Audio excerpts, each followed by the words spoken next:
मीरपुर खास में भी पाकिस्तान का 65वां यौम दिफा मिली जोश जज्बे के साथ मनाया जा रहा है। इस सिलसिले में यौम दिफा के मरकजी रैली डिप्टी कमिश्नर ऑफिस से प्रेस क्लब तक निकाली गई। रैली में commissioner, deputy commissioner, assistant commissioner, उलमाए कराम और तलबा बड़ी तादाद में शरीक हुए।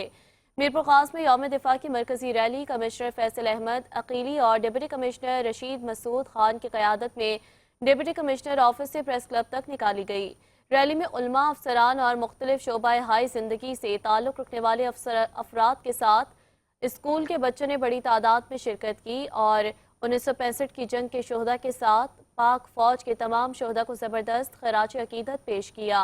इस मौके पर पाक अफवाज जिंदाबाद, पाकिस्तान जिंदाबाद के नारे बुलंद किए गए।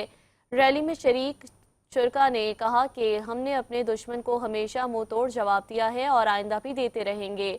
पाकिस्तान बड़ी कुर्बानियों से हासिल किया गया है, इसके चप्पे चप्पे की हिफाजत करेंगे।